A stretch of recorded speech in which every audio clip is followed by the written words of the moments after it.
صلوا علیہ وآلہ۔ صحیح بخاری حدیث نمبر 51۔ ہرقل شاہ روم نے ابو سفیان سے کہا، میں نے تم سے پوچھا تھا کہ اس رسول کے ماننے والے بڑھ رہے ہیں یا گھٹ رہے ہیں؟ تو نے جواب میں بتلایا کہ وہ بڑھ رہے ہیں۔ ٹھیک ہے، ایمان کا یہی حال رہتا ہے یہاں تک کہ وہ پورا ہو جائے۔ اور میں نے تجھ سے پوچھا تھا کہ کوئی اس کے دین میں آ کر پھر اس کو برا جان کر پھر جاتا ہے؟ تو نے کہا نہیں۔ اور ایمان کا یہی حال ہے، جب اس کی خوشی دل میں سما جاتی ہے تو پھر اس کو کوئی برا نہیں سمجھ سکتا۔ صحیح بخاری حدیث نمبر 52۔ حضور اکرم صلی اللہ علیہ وسلم فرماتے تھے، حلال کھلا ہوا ہے اور حرام بھی کھلا ہوا ہے، اور ان دونوں کے درمیان بعض چیزیں شبے کی ہیں جن کو بہت لوگ نہیں جانتے کہ حلال ہیں یا حرام۔ پھر جو کوئی شبے کی چیزوں سے بھی بچ گیا اس نے اپنے دین اور عزت کو بچا لیا، اور جو کوئی ان شبے کی چیزوں میں پڑ گیا اس کی مثال اس چرواہے کی ہے جو شاہی محفوظ چراگاہ کے آس پاس اپنے جانوروں کو چرائے۔ وہ قریب ہے کہ کبھی اس چراگاہ کے اندر گھس جائے اور شاہی مجرم قرار پائے۔ سن لو، ہر بادشاہ کی ایک چراگاہ ہوتی ہے، اللہ کی چراگاہ اس کی زمین پر حرام چیزیں ہیں، پس ان سے بچو۔ اور سن لو، بدن میں ایک گوشت کا ٹکڑا ہے، جب وہ درست ہوگا سارا بدن درست ہوگا، اور جہاں بگڑا سارا بدن بگڑ گیا۔ سن لو، وہ ٹکڑا آدمی کا دل ہے۔ صحیح بخاری حدیث نمبر 53۔ عبد القیس کا وفد جب حضرت صلی اللہ علیہ وسلم کے پاس آیا تو آپ نے پوچھا کہ یہ کون سی قوم کے لوگ ہیں یا یہ وفد کہاں کا ہے؟ انہوں نے کہا کہ ربیعہ خاندان کے لوگ ہیں۔ آپ صلی اللہ علیہ وسلم نے فرمایا، مرحبا اس قوم کو یا اس وفد کو، نہ ذلیل ہونے والے نہ شرمندہ ہونے والے، یعنی ان کا آنا بہت خوب ہے۔ وہ کہنے لگے، اے اللہ کے رسول صلی اللہ علیہ وسلم، ہم آپ کی خدمت میں صرف ان حرمت والے مہینوں میں آ سکتے ہیں، کیونکہ ہمارے اور آپ کے درمیان مضر کے کافروں کا قبیلہ آباد ہے۔ پس آپ ہم کو ایک ایسی قطعی بات بتلا دیجئے جس کی خبر ہم اپنے پچھلے لوگوں کو بھی کر دیں جو یہاں نہیں آئے، اور اس پر عمل درآمد کر کے ہم جنت میں داخل ہو جائیں۔ اور انہوں نے آپ سے اپنے برتنوں کے بارے میں بھی پوچھا۔ آپ صلی اللہ علیہ وسلم نے ان کو 4 باتوں کا حکم اور 4 قسم کے برتنوں کو استعمال میں لانے سے منع فرمایا۔ ان کو حکم دیا کہ ایک اکیلے خدا پر ایمان لاؤ۔ پھر آپ صلی اللہ علیہ وسلم نے پوچھا کہ جانتے ہو ایک اکیلے اللہ پر ایمان لانے کا مطلب کیا ہے؟ انہوں نے کہا کہ اللہ اور اس کے رسول ہی کو معلوم ہے۔ آپ نے فرمایا کہ اس بات کی گواہی دینا کہ اللہ کے سوا کوئی معبود نہیں، اور یہ حضرت محمد صلی اللہ علیہ وسلم اس کے سچے رسول ہیں، اور نماز قائم کرنا اور زکوٰۃ ادا کرنا اور رمضان کے روزے رکھنا، اور مال غنیمت سے جو ملے اس کا 5واں حصہ مسلمانوں کے بیت المال میں داخل کرنا۔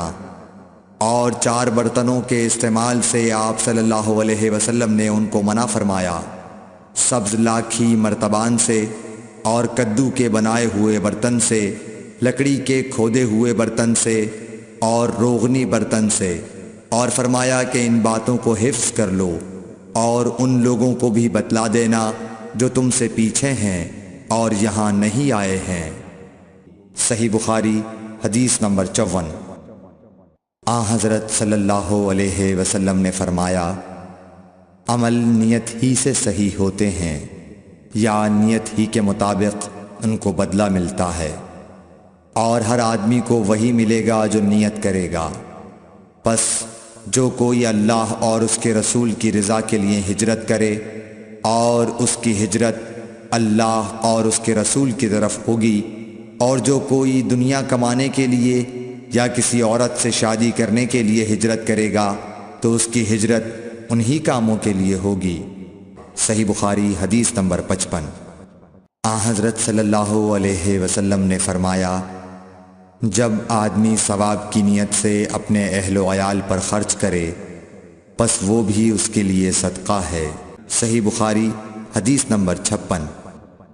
حضرت صلی اللہ علیہ وسلم نے فرمایا، بے شک تو جو کچھ خرچ کرے اور اس سے تیری نیت اللہ کی رضا حاصل کرنی ہو تو تجھ کو اس کا ثواب ملے گا، یہاں تک کہ اس پر بھی جو تو اپنی بیوی کے منہ میں ڈالے۔ صحیح بخاری حدیث نمبر 57۔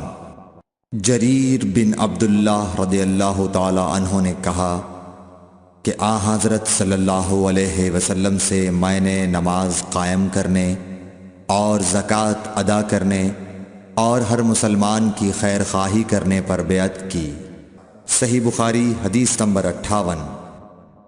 جس دن مغیرہ بن شعبہ حاکم کوفہ کا انتقال ہوا تو جریر بن عبداللہ رضی اللہ تعالی عنہ خطبے کے لیے کھڑے ہوئے اور اللہ کی تعریف اور خوبی بیان کی اور کہا، تم کو اکیلے اللہ کا ڈر رکھنا چاہیے، اس کا کوئی شریک نہیں، اور تحمل اور اطمینان سے رہنا چاہیے اس وقت تک کہ کوئی دوسرا حاکم تمہارے اوپر آئے، اور وہ ابھی آنے والا ہے۔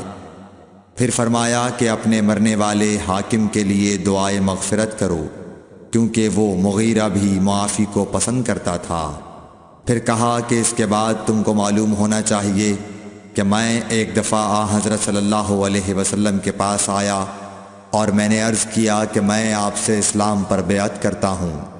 آپ نے مجھ سے ہر مسلمان کی خیر خواہی کے لیے شرط کی، پس میں نے اس شرط پر آپ سے بیعت کر لی۔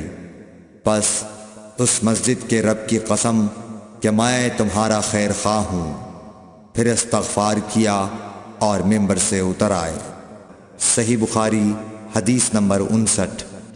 ایک بار حضرت صلی اللہ علیہ وسلم لوگوں میں بیٹھے ہوئے ان سے باتیں کر رہے تھے، اتنے میں ایک دیہاتی آپ کے پاس آیا اور پوچھنے لگا کہ قیامت کب آئے گی۔ آپ صلی اللہ علیہ وسلم اپنی گفتگو میں مصروف رہے۔ بعض لوگ جو مجلس میں تھے کہنے لگے، آپ صلی اللہ علیہ وسلم نے دیہاتی کی بات سنی لیکن پسند نہیں کی، اور بعض کہنے لگے کہ نہیں بلکہ آپ نے اس کی بات سنی ہی نہیں۔ جب آپ اپنی باتیں پوری کر چکے تو میں سمجھتا ہوں کہ آپ صلی اللہ علیہ وسلم نے یوں فرمایا، وہ قیامت کے بارے میں پوچھنے والا کہاں گیا؟ اس دیہاتی نے کہا، حضور میں موجود ہوں۔ آپ نے فرمایا کہ جب امانت ایمانداری دنیا سے اٹھ جائے تو قیامت قائم ہونے کا انتظار کر۔ اس نے کہا، ایمانداری اٹھنے کا کیا مطلب ہے؟ آپ صلی اللہ علیہ وسلم نے فرمایا کہ جب حکومت کے کاروبار نالائق لوگوں کو سونپ دیے جائیں تو قیامت کا انتظار کر۔ صحیح بخاری حدیث نمبر 60۔ عبداللہ بن عمرو نے کہا کہ ایک سفر میں جو ہم نے کیا تھا حضرت صلی اللہ علیہ وسلم ہم سے پیچھے رہ گئے، اور آپ صلی اللہ علیہ وسلم ہم سے اس وقت ملے جب عصر کی نماز کا وقت آن پہنچا تھا۔ ہم جلدی جلدی وضو کر رہے تھے، پس پاؤں کو خوب دھونے کے بدل ہم یوں ہی سا دھو رہے تھے۔ یہ حال دیکھ کر آپ صلی اللہ علیہ وسلم نے بلند آواز سے پکارا، دیکھو ایڑیوں کی خرابی دوزخ سے ہونے والی ہے۔ 2 یا 3 بار آپ صلی اللہ علیہ وسلم نے یوں ہی بلند آواز سے فرمایا۔ صحیح بخاری حدیث number 60۔ Thanks for watching. Don't forget to like, comment, share and subscribe to